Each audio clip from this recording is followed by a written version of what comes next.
The inside story on the issues that affect you and your community. This is Local 12 Newsmakers. Over the last 42 years, Cincinnatians have fallen in love with the potential offered by the School for the Creative and Performing Arts. But it has also been a school that has been periodically plagued by controversy. Most recently, last spring, a scathing outside review led to the removal of the principal and artistic director, resulting in consternation among parents and students. Good morning and welcome to Local 12 Newsmakers. I'm Dan Hurley. We are just 10 days away from the opening of schools in the city of Cincinnati, and when students return to SCPA, they will find a new leadership. Not just new people, it's a new leadership structure. The impetus for this was a 6-week study last winter by the DeVos Institute of Arts Management at the University of Maryland. That study, which was released on April 3rd, concluded that SCPA enjoys moments of artistic and academic excellence. It is unnecessarily handicapped by organizational and structural leadership deficiencies. I am joined this morning by the 3 key members of the new leadership team at SCPA. Nick Nissley is the new executive director of SCPA. This is a new position. Before accepting this position, he served as the Dean of Business Technologies at Cincinnati State, and before that, the Executive Director for Leadership Development at the Banff Center in Canada. And then Michael Owens is the new SCPA principal. Mr. Owens began as a teacher in the Columbus schools before becoming an administrator. Most recently, he was the founding principal for the Columbus City Schools Single Gender School for Boys, which was created in 2010. And Angela Powell Walker is the new artistic director. Maybe most importantly, Angela is a graduate of SCPA. Since her graduation, she has performed as an opera singer all over the world, as a vocal instructor at the Duke Ellington School for the Arts in Washington, D.C., and most recently as the artistic director for the Cincinnati Children's Theater. Welcome to all of you. Well, and gee, the students come in 10 days. Yes. So get ready. Angela, let's start with you, because you are a graduate of SCPA. Yes. You know what the magic of the school can be. You grew up in Cincinnati. Yes. These 2 gentlemen did not grow up in Cincinnati. Well, actually, Michael's a graduate. I'm a graduate as well. Also, yeah. You're a graduate of SCPA? Yes, I am. 1988. All right. Almost as good as the class of '86. All right. We're not getting into that because I know that in another context, and we're not getting into that. So Angela, and we'll then go to Michael. What does it mean to come back to the high school that you graduated from and sort of really had such an influence on you? It's an honor. It's a privilege, and I'm awed by the opportunity to be able to give back to an institution that basically created me and made me who I am today. I've been very successful in my career, and I know a lot of that has to do with not only the neighborhood of people that have helped to raise me and make me who I am, but also because of the neighborhood of all the wonderful people that were at that institution, at the School for Creative and Performing Arts. They honed not only my skill set, but how I act and how I be as a person in the world. Did you just start out as a small child knowing exactly where you were going? Or were you at some point captured and understood what you could be? A little bit of both. I would say I was described as a pistol by a lot of people. Oh, there's that Angela. I've heard that. Just a little bit. I always knew I was a singer. Starting in church, I sang a lot. I was always very dramatic because I am one of 6 kids and one of the youngest. So you sort of had to make your way through your family, being very dramatic that way. I didn't know that that's what I was doing, but yeah, I'm a little dramatic. And learned to dance and sing and act when I got to the school. I've had brothers and sisters that also went to the school. My older sister was there when it began, graduated in '81, and I knew I wanted to be a part of what that was because it just looked so amazing. Now, turning into an opera singer, never, ever, ever until I made it to college.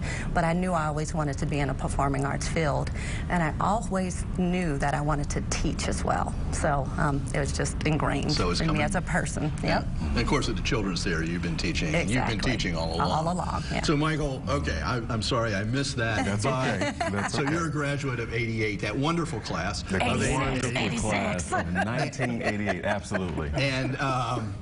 And what was your major at I was SCPA? a vocal and instrumental music major. Oh, and okay. so just as Angela communicated, it was really SCPA who really kind of groomed me to be the person that I am today.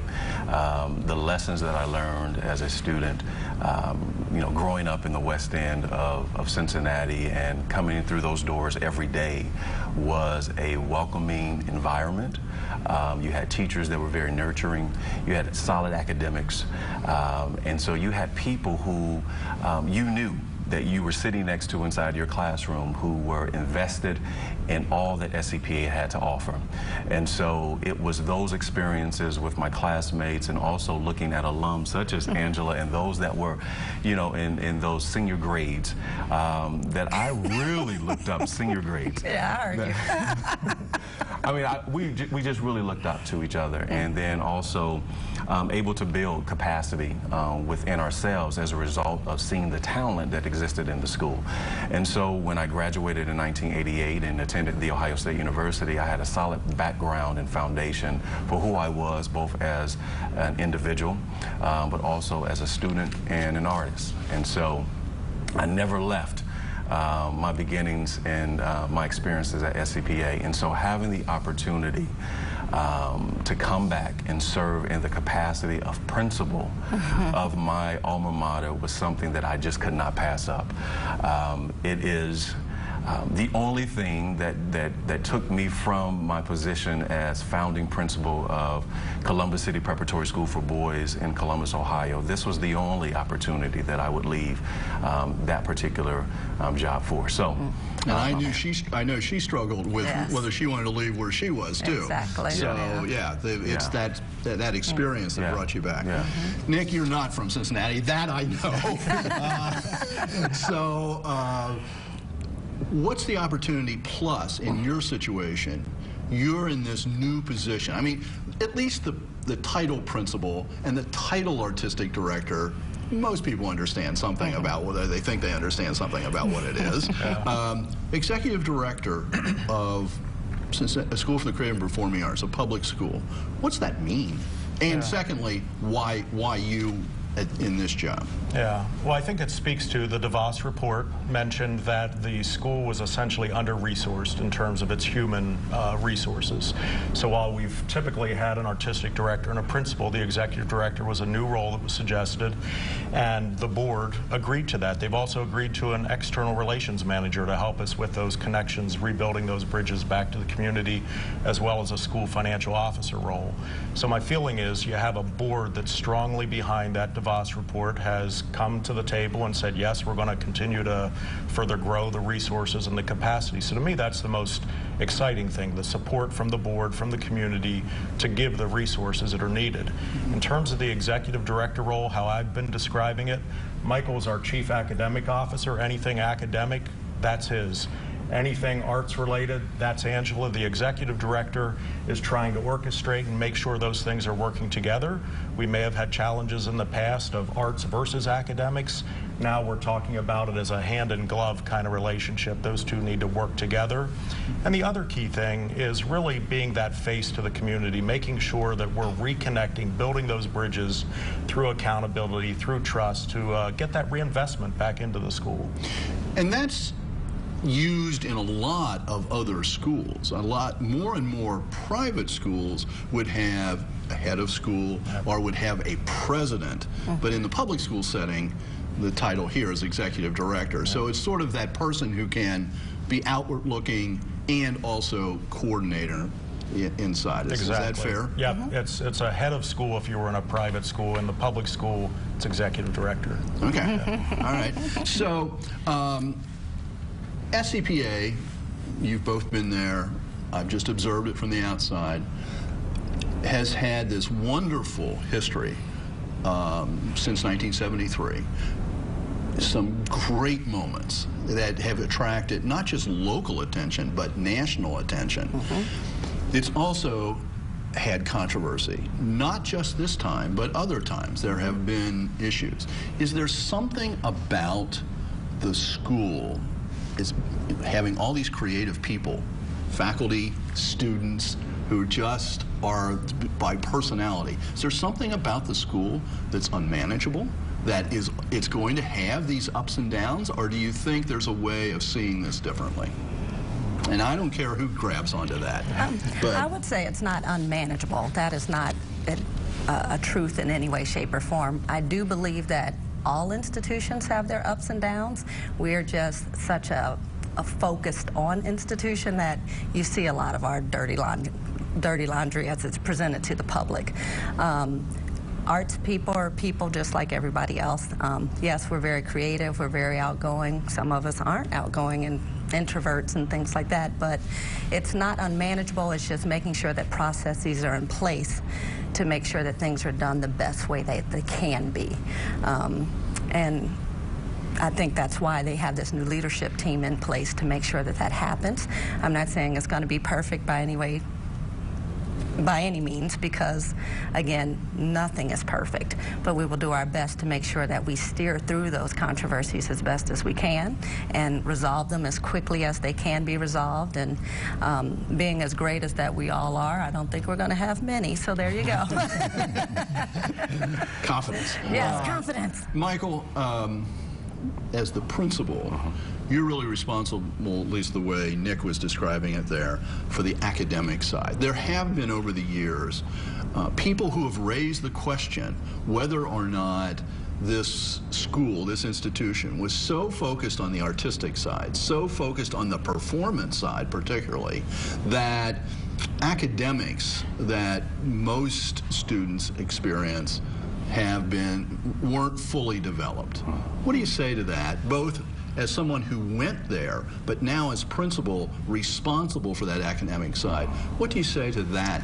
Well, first of all, I'll say that that wasn't my experience as a student. And so because of that, we need to make sure that we are very focused on what matters with regards to the academic rigor that will exist in our school, but also finding those opportunities for the integration within the arts and how that creates that balance of a well-rounded student. So whether or not you're very focused on being the artistic, excellent, student that we know we have at SCPA, and you really see yourself as that artist of the future, but you also need to understand that in order to be great as an artist, you need to be great as a student. Absolutely. And so my focus is going to be really to build that capacity within my staff to look at what are those key standards of excellence that we need to be focused on the academic sense, and then also to really bring and work with Angela on the artistic side to say, okay, our artistic and our academic staff need to understand the work of each other, and so that we can have those opportunities for excellence to really permeate throughout the entire program.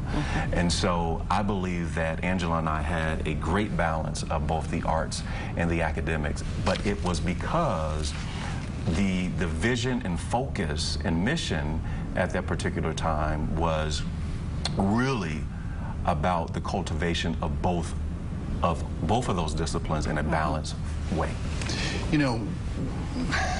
This may be off the track a little bit, but a few weeks ago I had a number of students on here who are involved in a STEM program called the Inter-Alliance, which is wonderful. These two students just blew me away. And there's so much focus right now on STEM, science, technology, engineering, and math. And some people, me included, would like to see that called STEAM and introduce the arts. So inside of SCPA, do you imagine sort of that as a way of integrating, what's out there academically right now in society, stress on STEM, but finding ways to bring that in and integrate it in with the arts? Absolutely.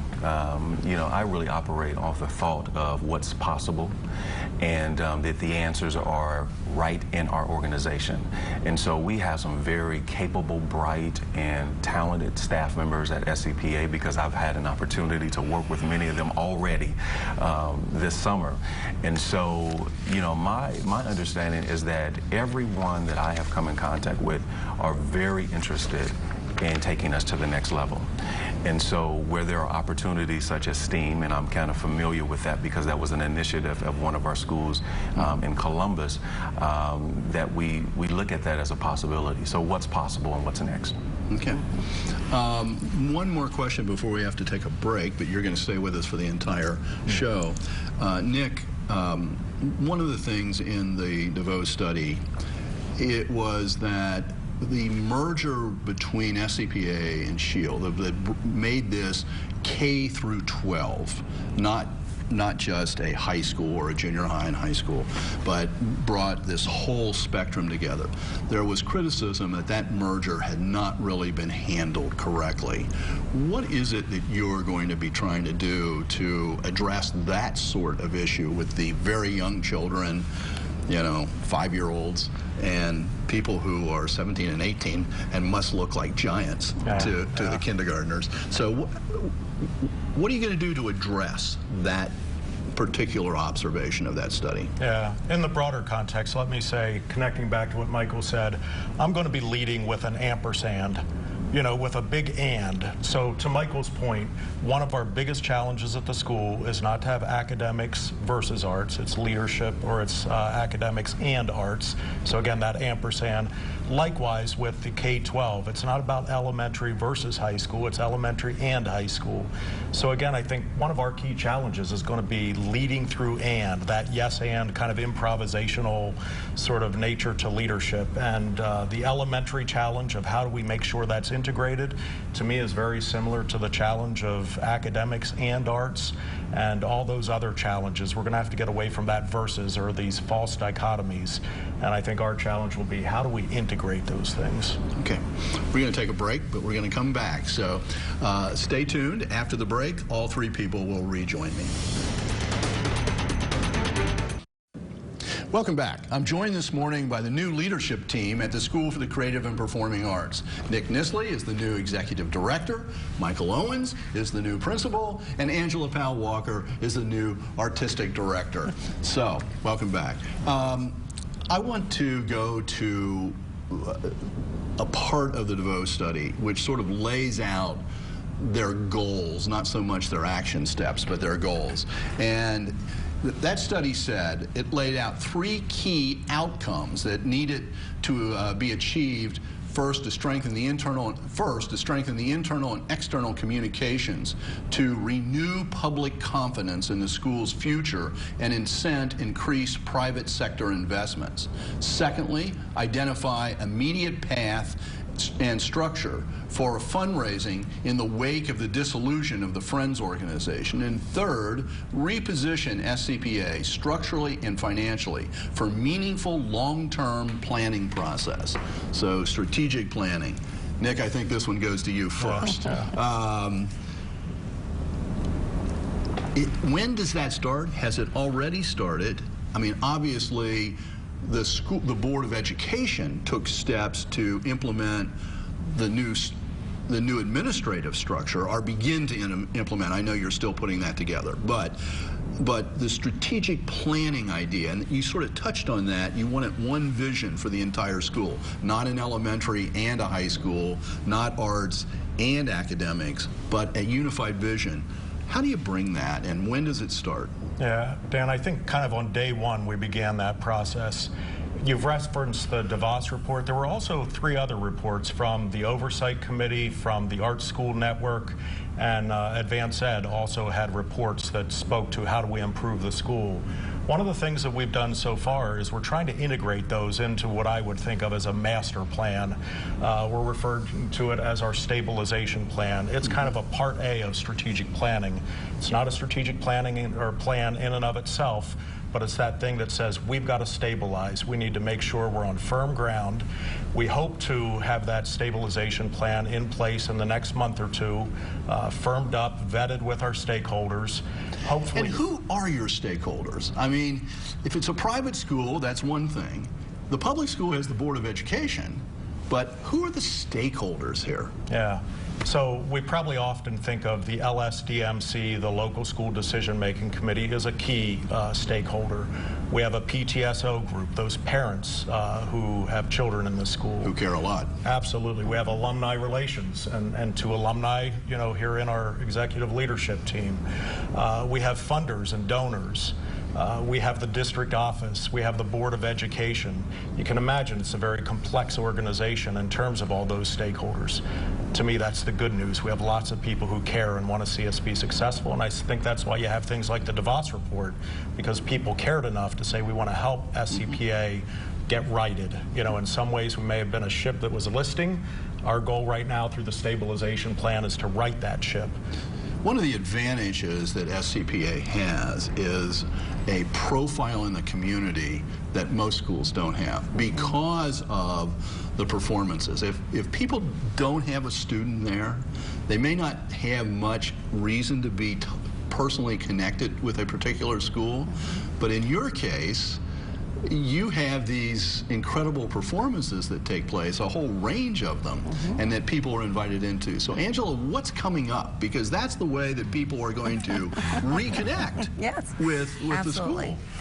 Well, we have our blockbuster musicale that will be coming up. We're doing Disney's Beauty and the Beast for our first main stage performance at the Corbett Theater.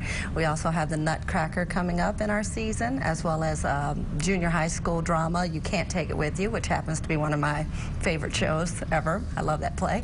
As well as many dance performances that will be coming up in the spring as well as in the fall. So there's a plethora of different artistic opportunities to come and see what's happening down at the school. And the thing is that it's not just what you would go and see at a typical high school, and that's what makes us different. This is about coming to see a professional production put on by an age group of students that you wouldn't fathom being able to do that. And they can, and they're excellent at it, and so that's what they're coming to see. So come on down in November. We're doing that Beauty and the Beast to start our season off. In November? In November, and it's going to be worth your while to come see it. And Michael, how do people from the outside who don't have a student at the school, how do they know what to look for from the academic side of the world? And I know it's all unified. Okay, I got that point. But how's that get communicated? Because people really care about that. Well, you know what, we'll be making sure that we're transparent with regards to what we're doing in the school. And so, you know, there will be information put out through Communicate, through the PTSO, to our parents, who also have links to other family members out within our communities that are understanding what does the data look like for our students so far. And so we invite parents to come in, you know, meet with the leadership team, talk with us about the vision and goals, take a tour of the building. Let's walk through classrooms so they can see action right there with regards to the academics and the strong academic program that we have. So we're very welcoming. You know, there's that open door policy. Let's make sure that everyone understands what we're about. And I think it's important, I was speaking with Michael about this earlier, to note that we get that artistic children work differently than other types of kids. So finding that way to make sure that they excel academically through the arts is what the school is all about. We're not really there to make the future Broadway stars. We're there to make the future amazing citizens, and they will become that through learning the discipline of how to, you know, pass your math class, your English class, your whatever class that might be, through drama. You know, you still read Shakespeare, and Shakespeare's a play, you know, through vocal music, which is math, and just making sure that these people get that that's the connection of how to make these kids excellent and well-rounded kids. So, Nick, we have less than about a half a minute to go. what would you say to students and parents who are about to send their children back to school? Yeah, I think what I found in this first month, someone asked me the other day, Nick, what is SCPA all about? And I say, we are in the business of helping feed hungry children. And we do that through the nourishment of the arts. So back to Angela's point, these kids might be perceived as misfits elsewhere. They're not misfits. They just fit better at SCPA because we're feeding them through the arts. Very good. All right. Good. Thank you very much. Good luck this year. Right. Good luck in the long run as a starting out as a teacher. I really, what you do is wonderful. Thank you for making Newsmakers a part of your Sunday morning. Join us again next week for a second back-to-school show. I'll be joined by a young woman, a graduate of Euler, who will start her 3rd year of college in a few weeks. If you aren't sure whether schools and caring teachers can matter in the toughest of situations, you will want to join us next Sunday. Have a good week.